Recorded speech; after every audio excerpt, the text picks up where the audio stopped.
அன்பு உறவுகளுக்கு வணக்கம். சிபிஎஸ்இ 12ஆம் வகுப்பு தமிழ் இலக்கண பகுதி பழைய வினாத்தாள்கள், வினாக்கள் மற்றும் விடைகள். இப்பகுதியில் சிபிஎஸ்இ தமிழ் பாட பகுதியில் வந்துள்ள இலக்கண பகுதியை மட்டும் நாம் பார்க்க உள்ளோம். பழைய சிபிஎஸ்இ வினாத்தாள்களில் இருந்து எடுக்கப்பட்டவை. முதலில் இந்த கல்வி ஆண்டிற்கான 25-26 கல்வி ஆண்டிற்கான திட்டத்தை பாருங்கள்.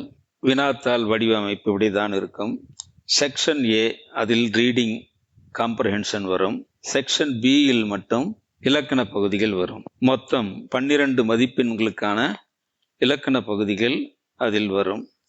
அனைத்து வினாக்களுமே எம்சிக்யூ என்று சொல்லக்கூடிய மல்டிபிள் சாய்ஸ் கொஸ்டின்ஸாக இருக்கும். அந்த வினாக்கள் அனைத்துமே 4 வகைகளாக இருக்கும். ஒன்று, கரெக்ஷன் ஆஃப் எரர்ஸ், அதில் அந்த லகர பிழைகள் இல்லாமல் எழுதுவது, நகர பிழைகள் இல்லாமல் எழுதுவது, ரகர பிழைகள் இல்லாமல் எழுதுவது. அடுத்ததாக வல்லினம் மிகும் இடங்கள் என்ன என்பதை அறிந்து எழுதுவதாக இருக்கும். அடுத்ததாக ரைட் எக்ஸாம்பிள் என்று சொல்லக்கூடியதில் இது எந்த வகை வாக்கியத்தை சார்ந்தது என்று வினாக்களாக இருக்கும். அதில் தன்வினை, பிறவினை, செய்வினை, செயற்பாட்டு வினை, உடன்பாட்டு வினை, எதிர்மறை வினை, நேர்கூற்று, அயற்கூற்று, தனி வாக்கியம், தொடர் வாக்கியம், கலவை வாக்கியம் என்பன இடம்பெற்றது. அடுத்து 4ஆம் பகுதியாக சூஸ் த கரெக்ட் ஆன்சர் என்ற பகுதியில் சரியான பிழையில்லாத தொடர்களை தேர்ந்தெடுத்து எழுதுவதாக இருக்கும். அதாவது ஒருமை பன்மை பிழையற்ற தொடர்களை எழுத வேண்டும். திணை மயக்கம் இல்லாத தொடர்களை கண்டுபிடிக்க வேண்டும். பால் மயக்கம் இல்லாத தொடர்களை கண்டுபிடிக்க வேண்டும். பெயர் மரபு இவற்றை பார்க்க வேண்டும். வினை மரபு என்ற பார்க்க வேண்டும். அடுத்ததாக பேச்சு வழக்கு. அந்த பேச்சு வழக்கில் நாம் நிறைய தவறு செய்கிறோம். அந்த பேச்சு வழக்கில் உள்ள தவறுகளை அறிந்து பிழை இல்லாத தொடர்களை நாம் கண்டுபிடித்து எழுத வேண்டும். இறுதியாக வழா நிலைகள், எந்த வகையிலும் பிழையில்லாத தொடர்களை எழுதுவது. ஒவ்வொரு பகுதியிலும் 5 வினாக்கள் கேட்கப்படும். அதில் ஏதேனும் 3க்கு நீங்கள் விடையளிக்கும்படி இருக்கும். 4 வகையான பகுதிகள், ஒவ்வொன்றுக்கும் 3 மதிப்பெண்கள் என்றால் 4 × 3 என்றால் 12. இப்படி 12 மதிப்பெண்களுக்குரிய இலக்கண பகுதிகளில் நாம் பார்க்க உள்ளோம். இதுதான் வினாத்தாள் வடிவமைப்பு என்பதை பாருங்கள். அவற்றை நாம் விளக்கமாக பார்த்து புரிந்து கொள்ளலாம். செக்ஷன் பியில் தான் நாம் இலக்கண பகுதிகளை பார்க்க உள்ளோம். கரெக்ஷன் ஆஃப் எரர்ஸ் என்று சொல்லக்கூடியதில் 5 வினாக்கள் கேட்கப்படும். அதில் 3க்கு தான் நாம் விடையளிக்க வேண்டும். வல்லினம் மிகும் இடங்கள் என்பதில் 5 வினாக்கள் கேட்கப்படும். அவற்றில் 3க்கு மட்டும் விடையளிக்க வேண்டும். ஒவ்வொன்றுக்கும் ஒவ்வொரு மதிப்பெண்கள். சூஸ் த கரெக்ட் எக்ஸாம்பிள் என்றதில் அது வாக்கிய அமைப்பு, எந்த வகை வாக்கியம் என்று கண்டுபிடித்தல், அதற்கும் 3 மதிப்பெண்கள். சூஸ் த கரெக்ட் சென்டென்ஸ், அதாவது பிழை இல்லாத தொடரை தேர்ந்தெடுத்து எழுதுக என்பது. இவ்வாறு தான் வினாக்கள் அமைந்திருக்கும் என்பதை பற்றி பார்ப்போம். அந்த வகையில் நாம் இனி அந்த வினாத்தாளில் வந்துள்ள சிபிஎஸ்இ வினாத்தாளில் வந்துள்ள வினாக்களை எடுத்து இங்கு பார்க்க உள்ளோம். பாருங்கள். இக்காணொலியில் லகர, நகர, ரகர வேறுபாடுகள், பிழையற்ற வாக்கியங்களை கண்டறிந்து எழுதுதல். இரண்டாவதாக வல்லினம் மிகும் இடங்கள் மற்றும் மிகா இடங்கள் அறிந்து எழுதுதல். சரியான வாக்கியங்களை கண்டறிந்து எழுதுதல். மூன்றாவதாக வாக்கிய வகைகள் அறிந்து இது எந்த வாக்கியம் என்று எழுதுதல். நான்காவதாக பிழையற்ற தொடர்கள் கண்டறிந்து எழுதுதல் என்ற முறையில் இது அமைந்திருக்கும். இனி பாடப்பகுதிக்கு செல்வோம். 1. பகுதி ஆ என்று சொல்வார். இலக்கணம் 12 மதிப்பெண்கள். 3வது வினாவாக இந்த வினா அமைந்திருக்கும். அதாவது இந்த மயங்கொலிகள் இல்லாத தொடரை நாம் எழுதுதல். மயங்கொலிகள் அற்ற தொடர், அது சரியான தொடரை அறிந்து எழுதுதல். பாருங்கள். பிழை நீக்கி திருத்தப்பட்ட தொடர் எதுவென கண்டறிந்து எழுதுக. 3 மட்டும் என்று கொடுப்பார்கள். முதல் 1 பாருங்கள். காலையில் எழுந்து படிப்பது நல்ல பழக்கமாகும். காலையில் எழுந்து படிப்பது நல்ல பழக்கமாகும் என்று இருக்க வேண்டும். அப்படி இல்லாமல் காலையில் பிழை இல்லை, எழுந்து என்பதிலும் பிழை இல்லை, படிப்பது என்பதிலும் பிழை இல்லை, நல்ல என்ற சொல்லிலும் பிழை இல்லை, பழக்கமாகும் என்ற சொல்லில் மட்டும்தான் பிழை இருக்கிறது.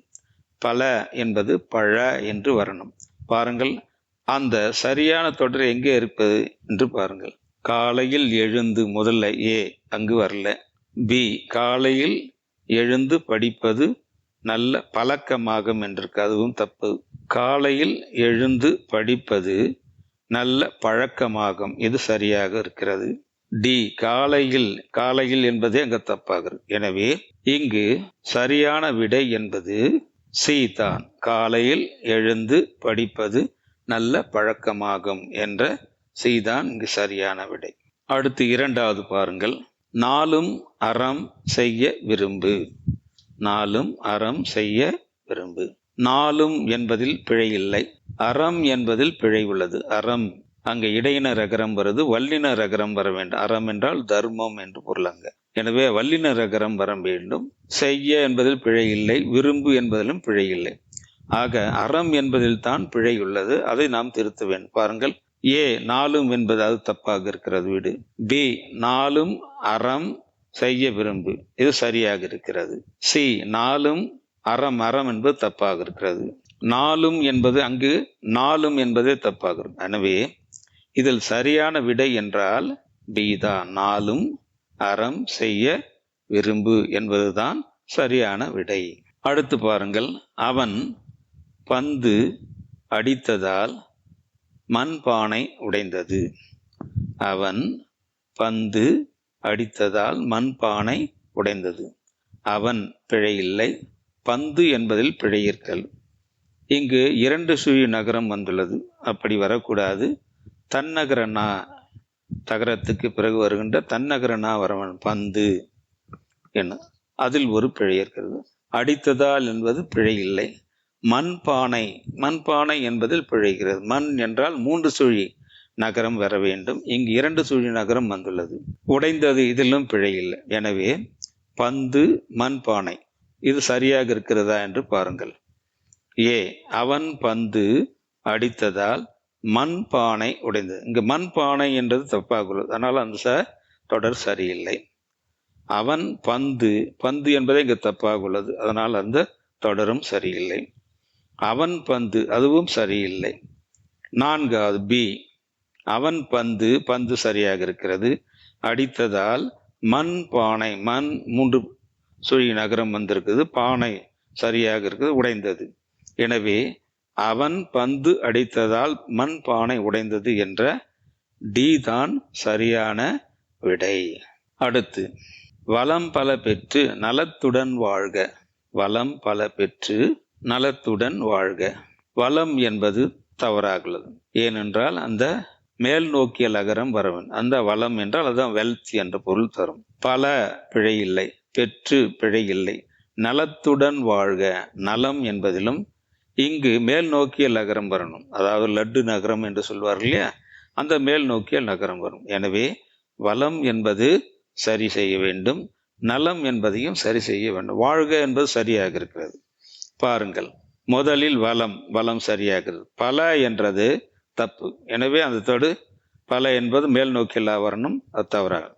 அடுத்து பி வளம் பல பெற்று நலத்துடன் வாழ்க, இது சரியாக. வளம் பல பெற்று நலத்துடன் வாழ்க. சி வளம் இங்கு தப்பா இருக்கு, டியிலும் வளம் தப்பா இருக்கு. எனவே இங்கு சரியான விடை என்றால் அது பி தான். வளம் பல பெற்று நலத்துடன் வாழ்க என்பது சரியான விடை. அடுத்ததாக தமிழ்நாட்டின் தலைநகரம் சென்னை. இங்க தமிழ் என்பது தமிழ் நாட்டின் தலைநகரம் என்று வருகிறது.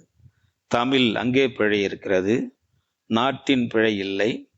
தலைநகரம் என்பதில் நகரம் என்பதில் இருக்கின்ற ரகரம் வல்லின ரகரம் வந்திருப்பது அது தப்பு, இடையின ரகரம் வர வேண்டும். சென்னை என்பதில் பிழை இல்லை. எனவே தமிழ் என்பதில் பிழை இருக்கிறது, நகரம் என்பதில் பிழை இருக்கிறது. பாருங்கள், தமிழ் நாட்டின் தலை நகரம் சரியாக இருக்கிறது. பாருங்கள், தமிழ் நாட்டின் தலை நகரம், நகரம் என்பதும் சரியாக இருக்கிறது, சென்னை. தமிழ் நாட்டின் தலை நகரம் அங்கு தப்பாக இருக்கிறது, பி தப்பு. சி தமிழ் என வருகிறது, அதுவும் தவறு. டியும் தமிழ் என்று வருகிறது, அதுவும். எனவே இங்கு சரியான விடை ஏ, தமிழ் நாட்டின் தலைநகரம் சென்னை என்பதுதான் சரியான விடை. 6 இளங்கன்று பயமறியாது.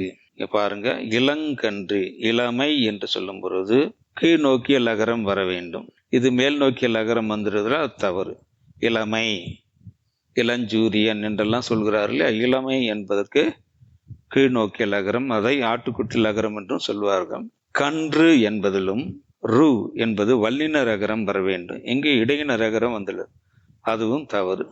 பயம் அறியாது, அறியாது என்பதிலும் அறிஞர், அறிதல் என்றால் அங்கு வல்லின ரகரம் வர வேண்டும், இங்கு இடையின ரகரம். எனவே இங்கு 3 இடங்களில் பிழை இருக்கிறது. பாருங்கள், இளங்கன்று அதில் பிழையா இருக்கிறது, அதை விட்டுடுவோம். பி, இளங்கன்று சரியாக இருக்கிறது. பயம் அறியாது, பயம் அறியாது, இதுவும் சரியாக இருக்கிறது. அடுத்து சி, இளங்கன்று பயம் அறியாது, மரியாது என்பது பிழையாக இருக்கிறது. டி, இளங்கன்று பயம் அறியாது, அதுவும் பிழையாக இருக்கிறது. எனவே இங்கு பி தான் சரியான விடை. இளங்கன்று பயம் அறியாது என்பது அந்த பி தான் இங்கு சரியான விடை. அடுத்து பாருங்க, ஒரு பானை சோற்றுக்கு ஒரு சோறு பதம். பாருங்கள், ஒரு பிழை இல்லை, பானை பிழை இல்லை, சோற்றுக்கு பிழை இல்லை, ஒரு பிழை இல்லை, சோறு அங்கு மட்டும் பிழை உள்ளது. சோறு என்பது இங்கு இடையினர் ருகரம் வந்துள்ளது, இடையினரா வரக்கூடாது, வல்லின ரகரம் சோறு வர வேண்டும். பதம் இதிலும் பிழை இல்லை.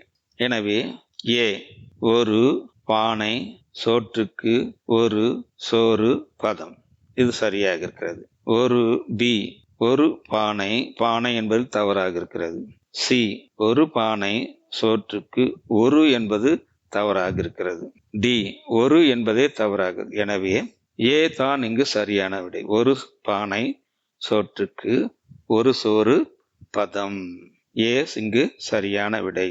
அடுத்து, எண்ணெய் விலை அதிகரித்தது. எண்ணெய் விலை அதிகரித்தது. எண்ணெய் என்பதில் பிழை உள்ளது. எல் நெய் என்பதுதான் எண்ணெய் என்று வரணும், நை வரக்கூடாது. விலை என்பதிலும் அந்த கீழ் நோக்கிய லகரம் வரக்கூடாது, மேல் நோக்கிய லகரம் தான் விலை என்று வருவேன். அதிகரித்தது, இதில் பிழை இல்லை. அதிகரித்தது பிழை இல்லை. எனவே எண்ணெய், எண்ணெய் எங்கு சரியாக இருக்கிறது? ஏ, எண்ணெய் சரியில்லை. பி, எண்ணெய் சரியாக இருக்கிறது. விலை என்பதும் சரியாக இருக்கிறது. விலை அதிகரித்தது என்பதும் சரியாக இருக்குது. சி, எண்ணெய் அங்கு சரியாக இல்லை. டி, எண்ணெய் விலை என்பது இங்கு பிழையாக இருக்கிறது. எனவே பி தான் இங்கு சரியான விடை. எண்ணெய் விலை அதிகரித்தது என்று சொல்லக்கூடிய பி தான் இங்கு சரியான விடை. அடுத்து 9, தமிழுக்கு நாளும் தொண்டு செய்வோம். தமிழுக்கு நாளும் தொண்டு செய்வோம். பாருங்கள், தமிழுக்கு என்று வருது, தமிழுக்கு என்று வரணும், தமிழுக்கு என்று வருது, அங்கு பிழை உள்ளது. நாளும் என்பதிலும் பிழை உள்ளது. 4, 4 என்ற பொருள், நாளும் நாள்தோறும் என்ற பொருள் வர வேண்டும். அப்போ அங்கு கீழ் நோக்கிய லகரம் வர வேண்டும். தொண்டு என்பதில் பிழை இல்லை, செய்வோம் என்பதிலும் பிழை இல்லை. ஏ, தமிழுக்கு பிழை இல்லை, நாளும் பிழை இல்லை, தொண்டு பிழை இல்லை, செய்வோம் சரியாக. பி, தமிழுக்கு பிழையாக உள்ளது, விடுங்கள். சி, தமிழுக்கு நாளும் தொண்டு, தொண்டு என்பது 3 சுழி நகரம் வரணும், இங்கு பிழையாக உள்ளது. டி, தமிழுக்கு அங்கு பிழையாக. எனவே தமிழுக்கு நாளும் தொண்டு செய்வோம் என்னும் ஏதான் சரியான விடை. இங்கு ஏ சரியான விடை. தமிழுக்கு நாளும் தொண்டு செய்வோம். 8, மின் ஆற்றலின் பயனை தெரிந்து கொள்வோம். மின் ஆற்றலின் பயனை தெரிந்து கொள்வோம். மின் ஆற்றல், மின் என்றாலே மின்சாரம், மின்விளக்கு, மின்னல் என்றது, மின்னுதல் என்ற அடிச்சொல்லில் இருந்து வந்ததுதான். எனவே அது 2 சுழி நகரமாகத்தான் இருக்கும், 3 சுழி நகரம் அங்கு வராது. ஆனால் மின்னாற்றல் என்பதில் பிழை உள்ளது. பயனை பிழை இல்லை, தெரிந்து பிழை இல்லை, கொள்வோம் என்பதிலும் பிழை இல்லை. பாருங்கள், மின்னாற்றல் என்பதில் பிழை இருக்கு. பாருங்கள், மின்னாற்றலின் பிழை இல்லை, பயனை பிழை இல்லை, தெரிந்து பிழை இல்லை, கொள்வோம் அதில் பிழை உள்ளது. ஏனென்றால் அங்கு கொல்லுதல் என்ற பெயர் வரும், ஆக அது பிழைதான். பி, மின்னாற்றலின் பயனை தெரிந்து கொள்வோம், இதுவும் தவறுதான். கொள்வோம் என்பது பிழையாக உள்ளது. அடுத்து மின்னாற்றல் என்பதும் பிழையாக உள்ளது. சி மின்னாற்றலின் சரியாக உள்ளது. பயனை சரி, தெரிந்து கொள்வோம் சரியாக உள்ளது. டி மின்னாற்றலின் பயனை தெரிந்து என்பது தவறு உள்ளது.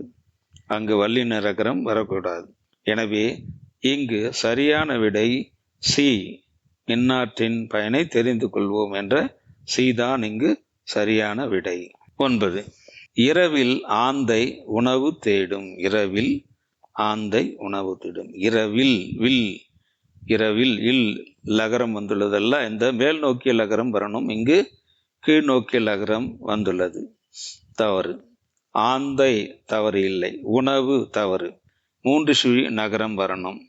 தேடும் என்பது தவறு இல்லை. ஏ இரவில் சரியாக உள்ளது, ஆந்தை சரியாக உள்ளது, உணவு சரியாக உள்ளது, தேடும் சரியாக உள்ளது. பி இரவு தவறாக உள்ளது. சி இரவு தவறாக உள்ளது. டி இரவில் இருள் தவறு. எனவே இங்கு சரியான விடை ஏ இரவில் ஆந்தை உணவு தேடும் என்பதுதான் சரியான விடை. இனி வல்லின எழுத்துக்களை இட்டு, எங்கெங்கு வல்லின எழுத்துக்களை இட்டு எழுத வேண்டுமோ அதை இட்டு சரியான தொடரை கண்டறிந்து எழுதுதல். பாருங்கள், வல்லின மெய் இட்டு திருந்திய தொடர் எதுவென கண்டறிந்து எழுதுக. 3 மட்டும் என்று சொல்வார்கள். அதில் 5 கொடுத்திருப்பார்கள், அதில் 3 மட்டும் தான் நாம் எழுத வேண்டும். 1 பாருங்கள், ஆத்திர காரனுக்கு புத்தி மட்டு என்பது பழமொழி. ஆத்திர காரனுக்கு புத்தி மட்டு என்பது பழமொழி. இதில் பாருங்கள், ஆத்திரம் காரனுக்கு, ஆத்திரக்காரன் இக்கு மிக வேண்டும். ஆத்திரக்காரனுக்கு இக்கு மிக வேண்டும். ஆத்திரக்காரனுக்கு இப்பு மிகுந்து புத்தி மட்டு என்பது இருக்கும். எனவே 2 இடங்களில் ஆத்திரம் இக்கு வர வேண்டும், காரனுக்கு இப்பு வர வேண்டும். பாருங்கள், ஆத்திரக்காரனுக்கு சரியாக உள்ளது. புத்தி மட்டு என்று சொல்லும்போது அங்கு இப்பு வரவில்லை, எனவே அது தவறு. ஆத்திரக்காரனுக்கு சரியாக உள்ளது, புத்தி மட்டு அங்கு இப்பு வரணும், சரியில்லை. சி ஆத்திரக்காரனுக்கு அது தவறாக உள்ளது. டி ஆத்திரக்காரனுக்கு இப்பு மிகுந்துள்ளது, புத்தி மட்டு என்பது பழம். எனவே இங்கு ஆத்திரக்காரனுக்கு புத்தி மட்டு என்பது பழமொழி என்ற இந்த டி தான் சரியான விடை. இங்கு சரியான விடை டி. 2 உயர பறந்தாலும் ஊர்க்குருவி பருந்தாகுமோ.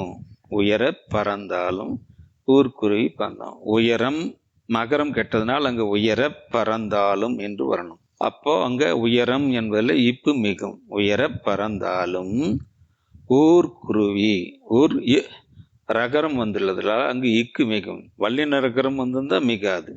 மேலும் ஊரில் உள்ள குருவி என்று அது 7ஆம் வெற்றின் உருவும் பயனும் உடன் தக்க தொகை. எனவே ஊர்க்குருவி என்று இக்கு மிகுந்து வர வேண்டும். எனவே உயரம் என்பதில் பகரம் வரணும், ஊர்க்குருவி என்பதில் ககரம் மிகுந்து வர வேண்டும். பாருங்க, உயர பறந்தாலும் பிழையில்லை, ஊர்க்குருவி இக்கு மிகுந்து வருகிறது, பருந்தாகுமோ சாரி. பி உயர பறந்தாலும் தப்பாக உள்ளது, ஊர்க்குருவி சரியாக இருக்கிறது, இப்பு மிகுந்து வந்துகிறது, ஆனால் உயர அப்படின்னு வந்திருக்கு. உயர பறந்தாலும் ஊர்க்குருவி என்னொரு அது பிழை. டி உயர பறந்தால் அதுவும் பிழைதான். எனவே இங்கு உயர பறந்தாலும் ஏ உயர பறந்தாலும் ஊர்க்குருவி இக்கு மிகுந்து வருகின்ற ஊர்க்குருவி பருந்தாகுமோ என்பதுதான் சரியான. எனவே இங்கு ஏ தான் சரியான விடை. 3 அந்த தோட்டத்தில் உள்ள பூச்செடிக்கு தண்ணீர் ஊற்று. அந்த தோட்டத்தில், அந்த இந்த என சொற்கள் வரும்போது மிகும். எனவே அங்கு அந்த தோட்டம் இத்து மிக வேண்டும். உள்ள பூ செடிக்கு என்று இருக்கிறது. பூச்செடி அதாவது பூ என்பது ஓரெழுத்தொரு மொழி. ஓரெழுத்தொரு மொழி வரும்போது வல்லினம் மிகுந்து வரும். எனவே பூ கூட்டல் செடி பூச்செடி ஈச்சு மிக வேண்டும். செடிக்கு இத்து வருகிறது, தண்ணீர் ஊற்றி, இங்கு பிழையில்லை. பாருங்கள், அந்த தோட்டம் எங்கே ஏ அந்த தோட்டத்தில் உள்ள பூசெடி பிழை. பி அந்த தோட்டத்தில் அங்கே பிழை உள்ளது. சி அந்த தோட்டத்தில் அங்கும் பிழை உள்ளது. டி அந்த தோட்டத்தில் உள்ள பூச்செடிக்கு சரியாக உள்ளது. பாருங்கள், அந்த தோட்டத்தில் உள்ள பூச்செடிக்கு தண்ணீர் ஊற்று. எனவே இங்கு டி என்பதுதான் சரியான விடை. 4. கண்ணன் தினமும் ஒரு பாடத்தை படித்ததாக கூறினான். கண்ணன் தினமும் ஒரு பாடத்தை படித்ததாக கூறினான். கண்ணன் தினமும் பிழையில்லை. ஒரு பாடத்தை படித்ததாக அங்குதான் இரண்டாம் வேற்றுமை உருவு வந்துள்ளதால் அங்கு மிகும். பாடத்தை இப்பு மிகும். படித்ததாக ஆக என்று வரும்போது மிகும். படித்ததாக கூறினான் என்று வருந்தத ஆக ஆய் என்று சொற்கள் வரும்போது மிகும். பாருங்கள், படித்ததாக இக்கு மிக வேண்டும். ஆக பாடத்தை என்பது இப்பு மிக வேண்டும். படித்ததாக என்பதால் இக்கு மிக வேண்டும். பாருங்கள், கண்ணன் தினமும் ஒரு பாடம் என வருகிறது. ஒரு இப்பு மிகாது, அது பிழை. பி, கண்ணன் தினமும் ஒரு பாடத்தை, இங்கு இத்து மிகனும் வரவில்லை, பிழை. சி, கண்ணன் தினமும் ஒரு பாடத்தை இப்பு மிகுகிறது, படித்ததாக இக்கு மிகுகிறது கூறினான். எனவே இது சரியாக உள்ளது. கண்ணன் தினமும் ஒரு பாடத்தை அங்கு வரவில்லை, எனவே அது பிழை. எனவே இங்கு சி என்பதுதான் சரியான விடை.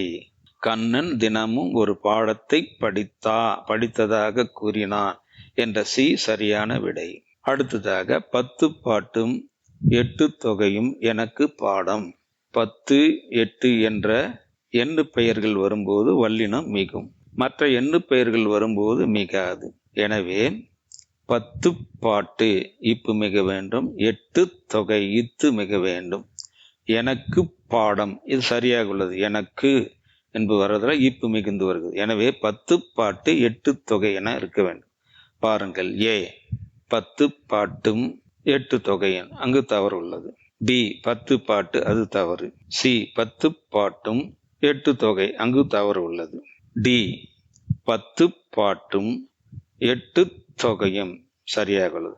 எனக்கு பாடம், எனவே எனக்கு சரியாக உள்ளது இந்த தொடர். டி என்பதுதான் இங்கு சரியான விடை. 10 பாட்டும் 8 தொகையும் எனக்கு பாடம் என்று வர வேண்டும். அடுத்து 6. விபத்தில்லா பயணம் மேற்கொண்டேன்.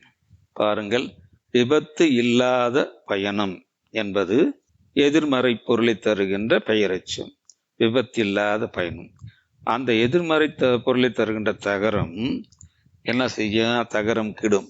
எதிர்மறை பொருளை தருகின்ற பெயரெச்சம், அந்த பெயரெச்சின் இறுதியில் உள்ள தகரம் கெட்டு ஈறுகட்ட எதிர்மறை பெயரெச்சமாக அது மாறும். விபத்தில்லா பயணம் என்பது ஈறுகட்ட எதிர்மறை பெயரெச்சம். எனவே விபத்தில்லா என்ற ஈறுகட்ட எதிர்மறை பெயரெச்சம் வரும்போது இப்பு மிகும். அதனால விபத்தில்லா பயணம் என்றுதான் வர வேண்டும். ஈறுகட்ட எதிர்மறை பெயரெச்சத்தில் வல்லினம் மிகும். இதான் விதி. மேற்கொண்டேன் என்பது ரகரம் வருகிறது, வல்லின ரகரம். வல்லின ரகரத்துக்கு பிறகு எந்த மெய்யெழுத்தும் மிகுந்து வராது. வல்லின ரகரத்துக்கு பிறகு எந்த வல்லின எழுத்தும் மிகுந்து வராது. எனவே அங்கும் பிழை உள்ளது. பாருங்கள், எனவே ஏ விபத்தில்லா பயணம் சரியாக உள்ளது. மேற்கொண்டேன், அதுவும் சரியாக உள்ளது. பி விபத்தில்லா பயணம் பிழை. சி விபத்தில்லா பயணம் தவறு. டி விபத்தில்லா பயணம் மேற்கொண்டேன் அப்படியே உள்ளது, அதுவும் தவறு. எனவே ஏதான் இங்கு சரியான விடை. விபத்தில்லா பயணம் மேற்கொண்டேன் என்று வருகின்ற ஏதான் இங்கு சரியான விடை. அடுத்ததாக உரிய நேரத்திற்கு போய் சேர்ந்தேன். உரிய நேரத்திற்கு பிழையில்லை.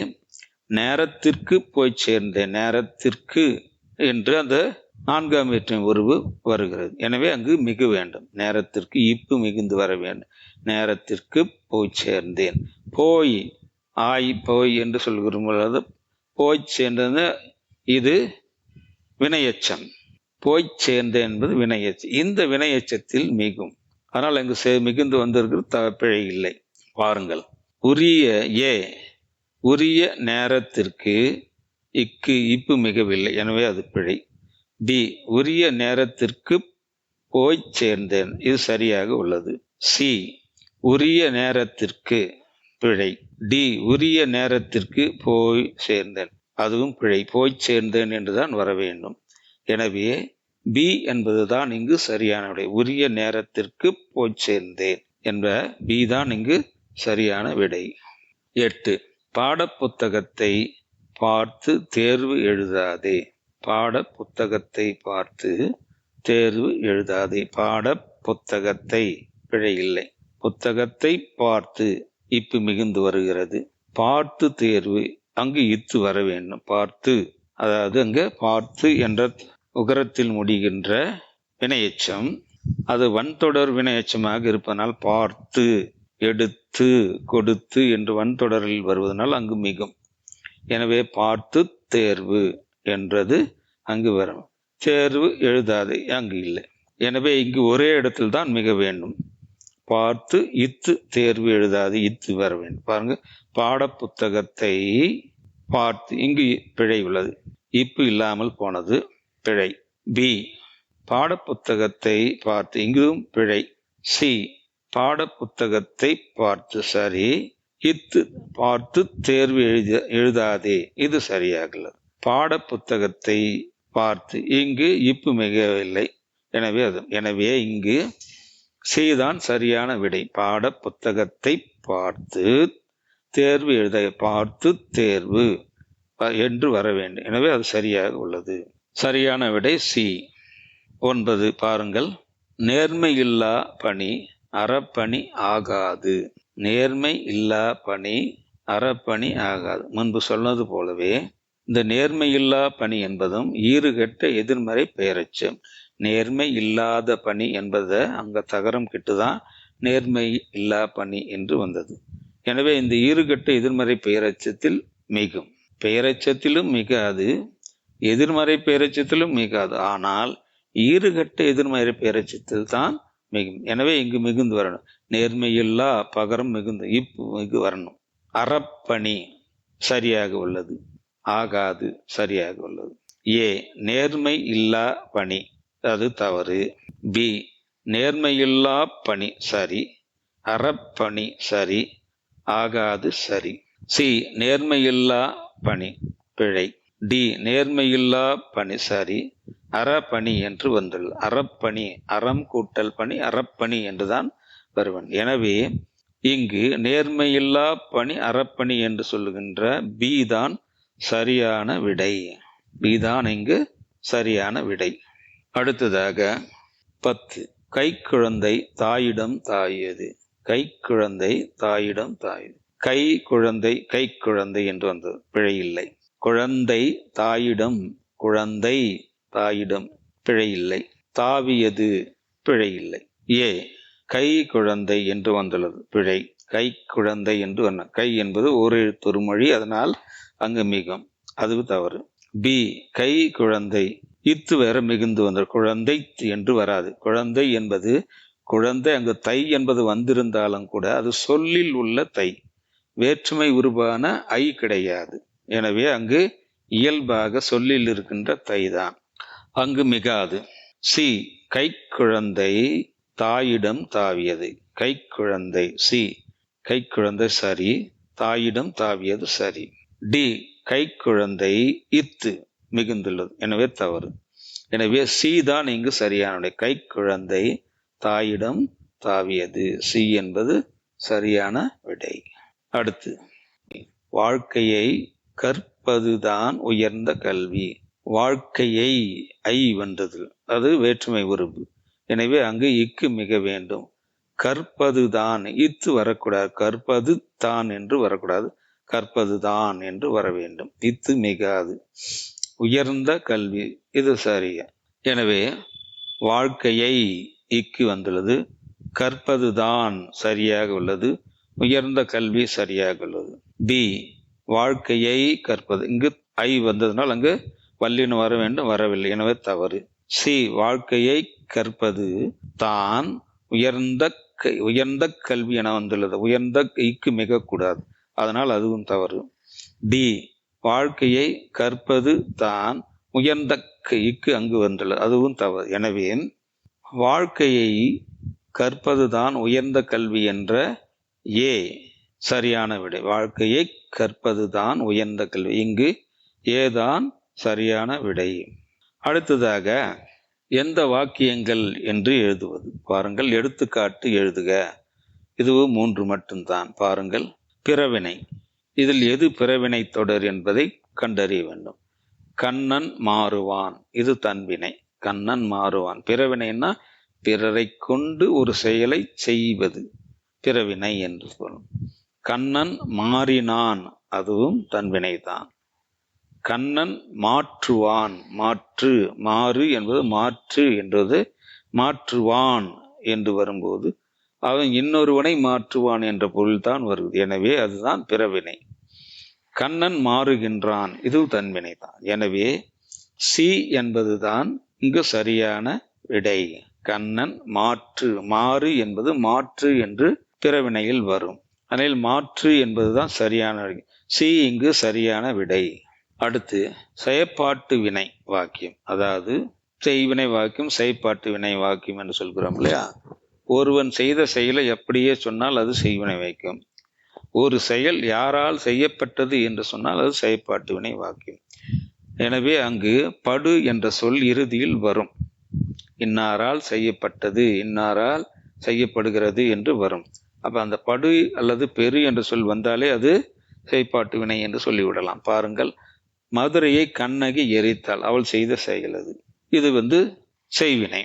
கண்ணகி மதுரையை எரித்தாள், இதுவும் செய்வினை தான். மதுரைக்கு கண்ணகி தீ வைத்தாள், இதுவும் அவளே செய்த செயலை சொல்லுவாங்க. ஆனால் டி என்பதில் மதுரை கண்ணகியால் எரிக்கப்பட்டது. கண்ணகியால், அதாவது எழுவாக்கு பிறகு ஆள் என்ற 3ஆம் வேற்றுமை உருபு வரும். மேலும் அந்த பயனிலை படு அல்லது பெரு என்னும் துணைவினையை கொண்டு அது முடியும். இப்படி வந்தால் அது செயற்பாட்டு வினை. எனவே டி என்பதுதான் இங்கு சரியான விடை. மதுரை கண்ணகியால் எரிக்கப்பட்டது, டி சரியான விடை. அடுத்து நேர்கூற்று. நேர்கூற்று என்றாலே இரட்டை மேற்கோள் குறியில் இருக்க வேண்டும். அதாவது ஒருவர் சொன்னது அப்படியே அவர் இப்படி சொன்னார் அப்படியே இடம்பெற்றிருக்கும். அவ்வாறு இருக்கிறதா என்று பார்ப்போம். ஏ, தான் புத்தகம் கொண்டு தருவதாக செல்வி கூறினாள், இது அயர்கூற்று. நான் புத்தகம் கொண்டு வருகிறேன் என்று செல்வி கூறினாள், இரட்டை மேற்கோள் கூறியிருக்கிறது. நான் புத்தகம் கொண்டு வருகிறேன் என்று அவள் சொன்னது அப்படியே இருக்கிறது, இது சரியாக உள்ளது. புத்தகம் கொண்டு தருவதாக செல்வி கூறினாள், அதுவும் அயர்கூற்று தான். தான் புத்தகம் எடுத்து வருவதாக செல்வி கூறினாள், அதுவும் அயர்கூற்று. எனவே இங்கு பி என்பதுதான் நேர்கூற்று. நான் புத்தகம் கொண்டு வருகிறேன் என்று செல்வி கூறினாள் என்ற பி தான் சரியான விடை. அடுத்ததாக தன் வினை. ஒருவன் செய்த செயலை அவன் தானே செய்தான் என்று சொல்வது. பாருங்கள், கண்ணன் இலக்கணம் பயின்றான், அவனே பயின்றதை சொல்லுகிறது. கண்ணன் இலக்கணம் பயின்றான் அல்லன். பயின்றான் என்பது இங்கு பயின்றான் அல்லன் என்பது வருகிறது, அல்லன் என்று வருகிறது. இதுவும் சரியான விடைத்தான். ஆனால் இல்லை என்ற தொடர் அங்கு வருகிறது, அதனால் அதை எடுத்து விடுவோம். கண்ணன் இலக்கணம் பயின்றிலன், இல்லை என்று வருகிறது. இலக்கணம் கண்ணன் பயின்றானோ வினாவாக வருகிறது. எனவே தன்வினை என்றால் கண்ணன் இலக்கணம் பயின்றான் என்பதுதான் சரியான. கண்ணன் இலக்கணம் பயிற்றுவித்தான் என்று வந்திருந்தால் அது பிறவினையாக மாறும். பயின்றான் என்று வந்திருப்பதால் இங்கு தன்வினை என்றால் ஏதான் இங்கு சரியான விடை. மற்ற விடைகளில் அல்ல இல்ல என்று வந்தாலும் கூட அது எதிர்மறை தொடராக இருக்கிறது. சரி, செய்வினை வாக்கியம். செய்வினை வாக்கியம் ஒருவன் செய்த செயலை அப்படியே சொல்வது. நம்பியால் பந்து உதைக்கப்பட்டது. பந்து உதைக்கப்பட்டது, பட்டது என்று வந்தாலே அது செயற்பாட்டு வினைதான். இப்பந்தோ நம்பியால் உதைக்கப்பட்டது, இதுவும் செயற்பாட்டு வினைதான். நம்பி பந்தை உதைத்தான், சி நம்பி பந்தை உதைத்தான் சரியாக உள்ளது. டி பந்தை நம்பிதான் உதைத்தானோ வினா தொடராக உள்ளது. எனவே இங்கு செய்வினை வாக்கியம் என்பது நம்பி பந்தை உதைத்தான், சி தான் இங்கு சரியான விடை.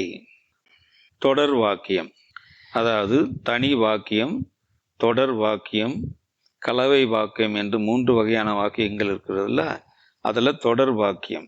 ஏ, கண்ணன் திரையரங்குக்கு சென்றான், படம் பார்த்தான். ஒரு தொடர் வாக்கியம் என்றால் என்ன அப்படின்னா, ஒன்று அல்லது பல எழுவாய்கள் இருக்கலாம். ஆனால் பயனிலைகள் என்று சொல்லக்கூடிய வினைமுற்றுக்கள் 2க்கு மேற்பட்டு இருக்க வேண்டும். ஒன்று இருந்தால் அது தனி வாக்கியம், 2, 3 பயனிலைகள் இருந்தால் அது தொடர் வாக்கியம். எனவே இங்கு பாருங்கள், கண்ணன் திரையரங்கு சென்றான், சென்றான் என்று ஒரு பயனிலை இருக்கிறது, படம் பார்த்தான் என்று ஒரு பயனிலை இருக்கிறது. எனவே இங்கு 2 பயனிலைகள் வந்திருப்பால் இதுதான் சரியான விடையாக இருக்கும். பி பாருங்கள், கண்ணன் திரையரங்குக்கு சென்றான், ஒரே ஒரு பயனிலை உள்ளது, அது தனி வாக்கியம். கண்ணன் படம் பார்த்தான், பார்த்தான் ஒரே ஒரு பயனிலை இருக்கு, அது தனி வாக்கியம். கண்ணன் திரையரங்குக்கு சென்றேன் என்றான், சென்றேன் என்றான், சென்றேன் என்பது அவன்தான், என்றான் என்பது மற்றவன் சொன்னது. எனவே அங்கு 2 பயனிலைகள் இருப்பது போல இருந்தாலும் கூட அது அவன் செய்த செயலை சொல்வது இல்லை. எனவே 2 அவன் செய்த செயலை சொல்வதாக இல்லை. எனவே ஏதான் இங்கு சரியானது விடை. கண்ணன் திரையரங்குக்கு சென்றான், படம் பார்த்தான். எனவே தொடர் வாக்கியம் என்றாலே 2 பயனிலைகள், 2க்கு மேற்பட்ட பயனிலைகள் இருக்க வேண்டும். செய்வினை வாக்கியம் பாருங்கள், செய்வினை வாக்கியம், செய்பாட்டு வினை வாக்கியம் என்பதிலேயே செய்வினை வாக்கியம். ஒருவன் செய்த செயல், அந்த எழுவாய் என்ன செய்தான் என்று அப்படியே இருக்கும். பாருங்கள், ஜெயா துணியை தைத்ததாக கூறினாள், ஜெயா துணியை தைத்தாள், ஜெயா துணியை தைத்தாளா, ஜெயாவா துணியை தைத்தாள். ஏ, ஜெயா துணியை தைத்ததாக கூறினாள், ஜெயா செய்த செய்தல நேரடியாக வரவில்லை. பி, ஜெயா துணியை தைத்தாள், அவர் செய்த செயல் நேரடியாக சொல்லப்படுது, இதுதான் அங்கு செய்வினை வாக்கியம். ஜெயா, சி, ஜெயா துணியை தைத்தாளா, அது வினா வாக்கியம். ஜெயாவா துணியை தைத்தாள், இதுவும் வினா வாக்கியம். எனவே இங்கு பி என்பதுதான் சரியான விடை. பிறவினை வாக்கியம் பாருங்கள், ஆசிரியர் கற்றார், ஆசிரியர் கற்க வேண்டும், ஆசிரியர் கற்றார், இது தன்வினை. ஆசிரியர் கற்க வேண்டும், இதுவும் தன்வினையாகத்தான் இருக்கும். ஆசிரியரால் கற்பிக்கப்பட்டது, அது செயற்பாட்டு வினை என்று சொல்கிறோம். ஆசிரியர் கற்பித்தார், கற்றார் என்பது கற்பித்தார் என்றால் கற்றார் தன்வினை, கற்பித்தார் என்பது பிறவினை. கல் என்பது தன்வினை என்ற கற்பி பிறவினையாக மாறும். அதனால் இங்க பிறவினை என்பது ஆசிரியர் கற்பித்தார் என்பதுதான் பிறருக்கு, மாணவனுக்கு கற்பித்தார் என்ற பொருள் அது தருகிறது. அடுத்து எதிர்மறை வாக்கியம். ஏ, கடைக்கு சென்று பொருள் வாங்கினேன். பி, கடைக்கு சென்று பொருள் வாங்க வேண்டும். சி, கடைக்கு சென்று பொருள் வாங்கவில்லை. டி, கடைக்கு சென்றேன். எதிர்மறை பொருள் இருக்கணும். எதிர்மறை பொருள் என்றால் நெகட்டிவ் மீனிங் என்று சொல்லுகிறார்கள் இல்லையா, அந்த நெகட்டிவ் மீனிங் இருக்கணும் அங்க. அப்ப அங்க நாட் என்பது வந்திருக்கணும் இல்லையா, இல்லை. எதுல வந்திருக்கு? சி தான். நான் கடைக்கு சென்று பொருள்கள் வாங்கவில்லை, இல்லை என்பது அங்கு சியில் தான் வருது. எனவே அதுதான் எதிர்மறை தொடர், அதுதான் எதிர்மறை வாக்கியம் என்று நாம் சொல்வோம். இங்கே கடைக்கு சென்று பொருள்கள் வாங்கவில்லை என்பதுதான் சரியான விடை. செய்தி வாக்கியம், ஒரு செய்தி இருந்தால் அது செய்தி வாக்கியம் என்று சொல்கிறோம். நீ எங்கு வருகிறாய், இது வினா வாக்கியம். என்னே மலையின் உயரம், இது உணர்ச்சி தொடர். பாடம் படி, இது கட்டளை வாக்கியம். நாளை பள்ளி விடுமுறை, இதுதான் செய்தி வாக்கியம். நாளைக்கு பள்ளி விடுமுறை என்ற ஒரு செய்தியை அது தருவதால் அது செய்தி வாக்கியம். எனவே இங்கு டி தான் சரியான விடை. அடுத்து நேர்கூற்று. நேர்கூற்று என்றாலே இரட்டை மேற்கோள் குறி இருக்க வேண்டும். இன்று போய் நாளை வா, ஆனால் இரட்டை மேற்கோள் குறி இல்லை. இன்று போய் நாளை வராதே, இதில் இரட்டை மேற்கோள் குறி இல்லை. இன்று போய் நாளை வா என்றான் ராமன், இதில் இரட்டை மேற்கோள் குறி இருக்கிறது. எனவே இதுதான் சரியான விடையாக இருக்க வேண்டும். விடை இன்று போய் நாளை வா என்றான் ராமன்.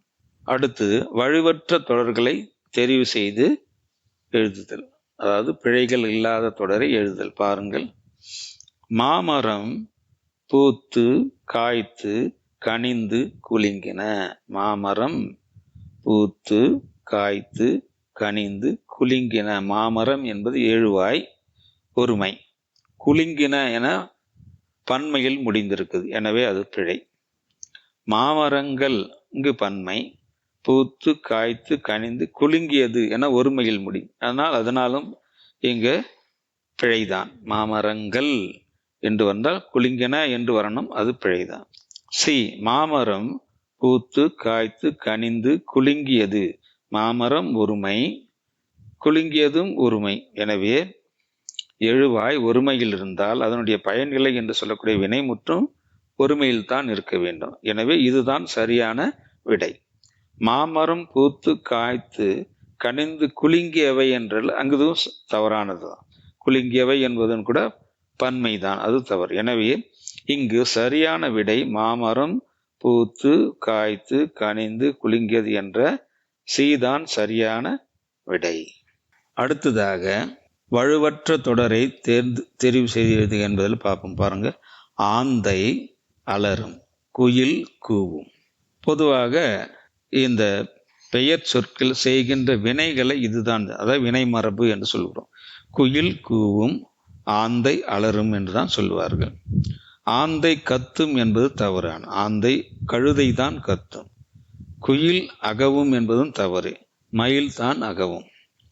ஆந்தை கரையும் என்று சொல்வதும் தப்பு, காகம் கரையும். குயில் கத்தும் என்பது தப்பு, அது கழுதை தான் கத்தும். அடுத்து டி, ஆந்தை கத்தும், அதுவும் தவறுதான். குயில் கரையும், அதுவும் தவறுதான். எனவே ஏதான் இங்கு சரியான விடை. ஆந்தை அலறும், குயில் கூவும் என்பது சரியான விடை. 3, குரங்குகள் மரத்தில் தாவினர். குரங்குகள் பன்மை, மரத்தில் தாவினர். தாவினர் என்று உயர்தனியை குறிக்கிறது. தாவினர் என்று, தாவின என்று வர வேண்டும், அப்படி வராமல் தாவினர் என்று வருவது தவறு. குரங்குகள் மரத்தில் தாவினார்கள், அதுவும் தவறு, உயர்திணையில் வருகிறது. குரங்குகள் மரத்தில் தாவியது. குரங்குகள் என்பது பன்மை என்பதனால் தாவியது என்பது ஒருமையில் முடிகிறது, அதுவும் பிழையானது. எனவே இங்கு டி என்பதுதான் சரி. பாருங்கள், குரங்குகள் மரத்தில் தாவின, குரங்குகள் மரத்தில் தாவின என்பது சரியானது. எனவே இங்கு டி என்பது சரியான விடை. அடுத்து, நமது தேசிய கொடியில் மூவண்ணம் உள்ளது. நமது தேசிய கொடியில் மூவண்ணம் உள்ளது. நமது தேசிய கொடியில் மூவண்ணம் உள்ளன. 3 வண்ணங்கள் என்று வந்தால் உள்ளன என்பது சரி. அப்படி இல்லாத மூவண்ணம் உள்ளது என்று வந்துள்ளது, அதனால் அது தவறு. நமது தேசிய கொடியில் மூவண்ணங்கள் உள்ளன. மூவண்ணங்கள் என்று இங்கு வருகிறது, 3 வண்ணங்கள் என்று அது பொருள். அது மூவண்ணங்கள் என்றால் அதுவும் பிழைதான். ஏனென்றால் மூவண்ணம் என்றுதான் நம்ம 5 ரூபாய் 10 ரூபாய் என்றுதான் நாம் சொல்வார்கள். எனவே மூவண்ணம் என்பது சரியானது. 3 5 ரூபாய்கள் என்று நாம் சொல்வதில்லை, 10 ரூபாய்கள் என்று நாம் சொல்வதில்லை. 10 ரூபாய், 5 ரூபாய், 100 ரூபாய் என்று தான் நான் சொல்லுவேன். எனவே அங்கு மூவண்ணம் என்பது சரியானது. எனவே நமது தேசிய கொடியில் மூவண்ணம் உள்ளது என்பது சரியான விடை. அடுத்ததாக வலுவற்ற தொடரை எழுதுதல். பாருங்கள், அவ பேச்சில் ஏன் இந்த தடுமாற்றம். அவன் பேச்சில் என்று வரணும். அவ பேச்சின பேச்சு வழக்கில் இருக்குது. அவன் பேச்சில் ஏன் இந்த தடுமாற்றம் என்று வர வேண்டும். அவன் பேச்சில் ஏன் இந்த தடுமாற்றம், தடுமாட்டம் என்று பி வருகிறது. அவ பேச்சில் ஏன் இந்த தடுமாற்றம் ஏ வருகிறது, அதுவும் பிழைதான். பியும் பிழைதான். சி, அவ என்று வருகிறது, அதுவும் பிழைதான். டி பாருங்கள், அவன் பேச்சில் ஏன் இந்த தடுமாற்றம், தடுமாற்றம் என்று வருகிறது, தடுமாற்றம் சரியானது. எனவே இங்கு சரியான விடை டி தான். அவன் பேச்சில் ஏன் இந்த தடுமாற்றம். அடுத்து 6, நானும் நீயும் அங்கு போனேன். நானும் நீயும் என்று சொல்லும்போது அங்கு பன்மை, அதனால் போனேன் என்று ஒருமையில் அது முடியக்கூடாது. நானும் நீயும் அங்கு போனாய், இது முன்னிலையில் முடிகிறது, அதுவும் தவறு. நானும் நீயும் அங்கு போனோம், பன்மையில் முடிகிறது, இது சரியானது. நானும் நீயும் அங்கு போனோம், போனோம் என்றுதான் வர வேண்டும். போனாய் என்றால் ஒருமை அங்கினியே வராது. போனேன் என்பது தப்பானது. போனோம் என்றுதான் அது. நானும் நெய் அங்கு போனது, இதுவும் தவறானது தான். எனவே இங்கு சி தான் சரியான விடை. நானும் நெய்யும் அங்கு போனோம் என்பதுதான் சரியான விடை. அடுத்து, என் வீட்டில் ஒரு பூனை ஒன்று இருக்கிறது. பாருங்கள், என் வீட்டில் ஒரு பூனை ஒன்று இருக்கிறது. பாருங்க, ஒரு என்ற அந்த ஒன்று 2 முறை வந்திருக்கிறது. என் வீட்டில் ஒரு பூனை இருக்கிறது என்று வரலாம், இல்லையா என் வீட்டில் பூனை ஒன்று இருக்கிறது என்று வந்திருக்கலாம். அதனால இது தவறு தான். ஏ தவறு. என் வீட்டில் ஒரு பூனை ஒன்று இருக்கிறது தவறு. பி, என் வீட்டில் பூனையொன்று இருக்கிறது, இது சரியாக இருக்கிறது. சி, என் வீட்டில் பூனையொன்று இருக்கின்றன என்று பன்மையில் முடியும், அது தவறு. என் வீட்டில் ஒரு பூனை ஒன்று, இதுவும் தவறு தான். எனவே என் வீட்டில் பூனை ஒன்று இருக்கிறது என்ற பி தான் இங்கு சரியான விடை. என் வீட்டில் பூனை ஒன்று இருக்கிறது என்ற பி தான் இங்கு சரியான விடை. அடுத்து பாருங்க, களிறு கத்தும் புலி முழங்கும். களிறு கத்தும் புலி முழங்கும். களிறு கத்தும் புலி முழங்கும். களிறு என்பது பிளிரும், புலி முழங்கும் அல்லது உருமும் என்று சொல்வார்கள். புலி உருமும் என்று சொல்வார்கள்.